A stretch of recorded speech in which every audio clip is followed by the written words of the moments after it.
Welcome to Fractal Radio. My name is Alex Weir. I'm your host. So, on today's drive back from work, I was listening to a show I enjoy, the Dore Show. And, well, I don't agree with everything he says, just like with any pundit. Today, the story that he was focusing on was these fishermen on the Pacific coast that were going to sue oil companies or people in the oil industry for global warming because it affected fish populations. And algal blooms were implicated, and algal blooms grow more rapidly in warmer seas. And, since the seas have gotten warmer because of global warming, well, why not sue the guys behind it, the big bad oil companies? Oh, okay. Well, here's the thing. To me, I'm an environmentalist, and because by definition, I'm interested in the environment. I'm writing very slowly, but writing a book about the issue of water. And in researching this book, I read many books on hydrology or environment. And one of the books I read, I believe it was the Alex Pradome book,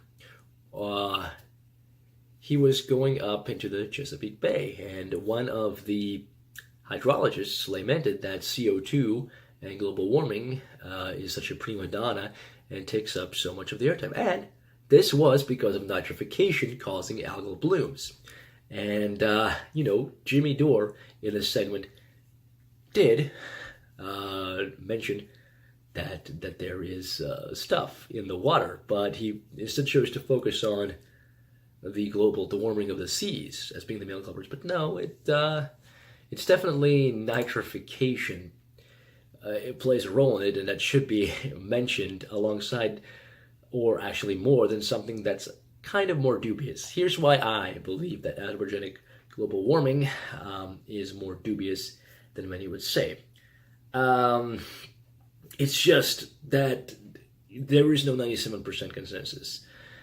That is, even if there was a 97% consensus, and there really isn't by scientists on anything, a 97% consensus. Let's look at this Michael Crichton quote, okay? For consensus science. That's not how science works, Jimmy. I love you, but that's not how science works. I want to pause here and talk about this notion of consensus and the rise of what has been called consensus science. I regard consensus science as an extremely pernicious development that ought to be stopped cold in its tracks.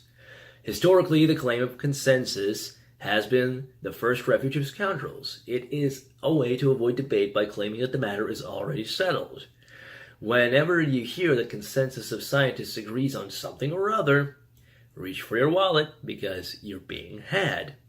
Let's be clear. The work of science has nothing whatever to do with consensus. Consensus is the business of politics. Science, on the contrary, requires only one investigator who happens to be right, which means that he or she has results that are verifiable by reference to the real world. In science, consensus is irrelevant. What is relevant is reproducible results.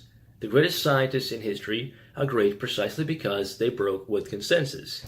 There is no such thing as consensus science. If it's consensus, it isn't science. If it's science, it isn't consensus, period. Michael Crichton.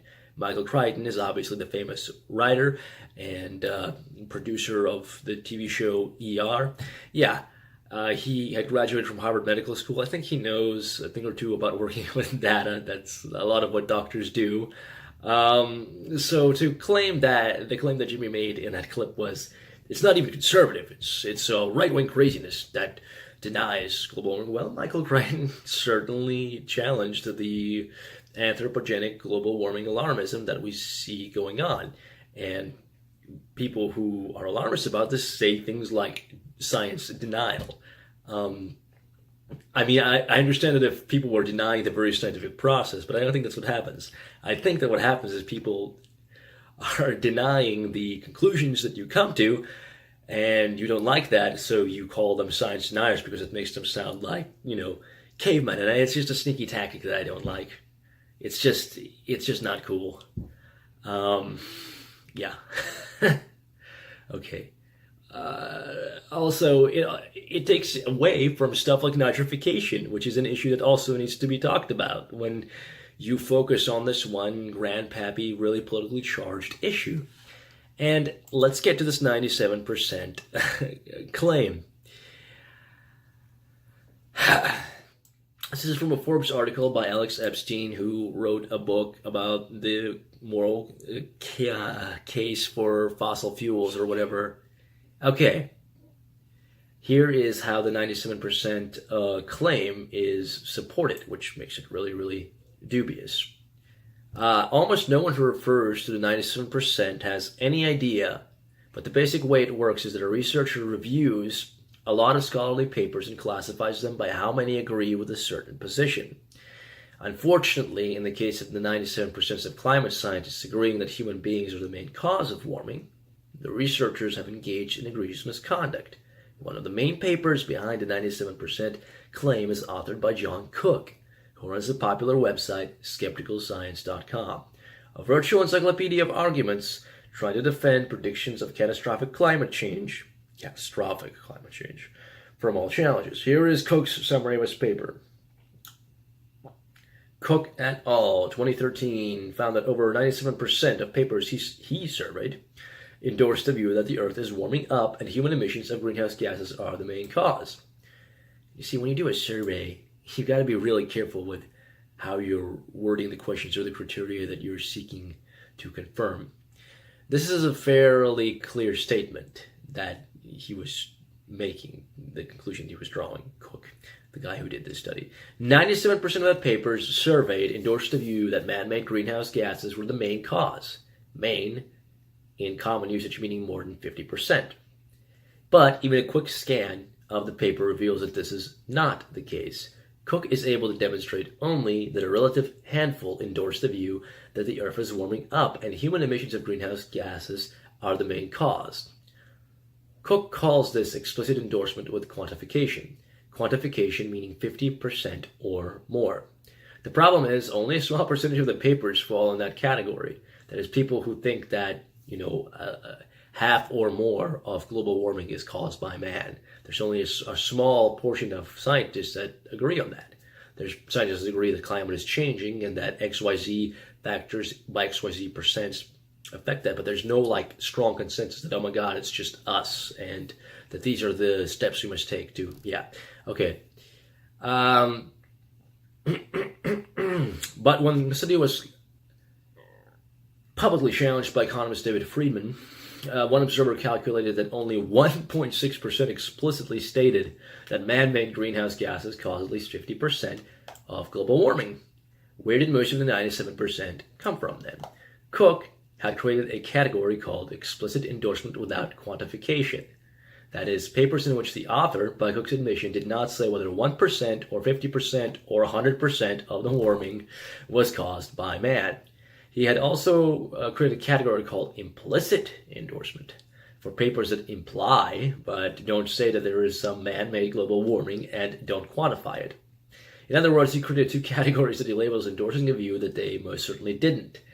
The 97% claim is a deliberate misrepresentation designed to intimidate the public, and numerous scientists whose papers were classified by Cook protested. Cook's survey included 10 of my 122 eligible papers. 5 out of 10 were rated incorrectly. 4 out of 5 were rated as endorse rather than neutral. Dr. Richard told, these are people whose papers he reviewed that didn't like the way the conclusions he came to with his 97% little thing. There is not an accurate representation of my paper, Dr. Craig Itzo. Nope, it's not an accurate representation, Dr. Nir Shaviv. Cook et al. Is based on straw man argument, Dr. Nicola Scafetta. Well, there you go. So 97% consensus and consensus science itself is goofy. Now, does this mean that anthropogenic global warming isn't real or alarming? Well, no. To me, it's a very difficult to predict thing, and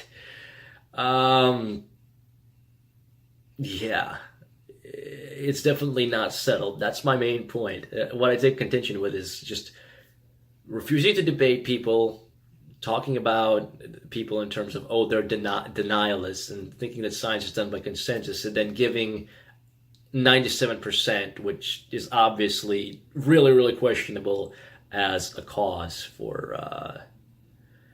for this kind of just brushing off of people. That's what I take issue with. I don't like, I read Michael Crichton's arguments, and I've read arguments for anthropogenic global warming. And there's so much stuff, and I would really need to look more at it. But I'm studying water.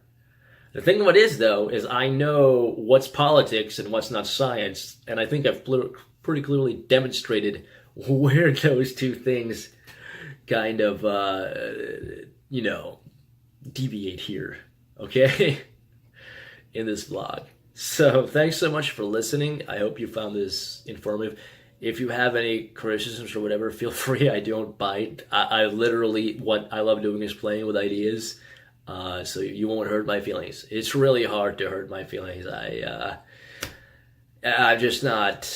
not really thin-skinned in the slightest. My website is called https://www.fractaljournal.com. Or if you just type in Fractal Journal, you'll find it. It's a WordPress site where I write fiction series. I do little essays, stories, webcomics, and more. And topical things like this vlog as well. I hope you check it out. And thanks so much for listening. Take care, folks. Goodbye.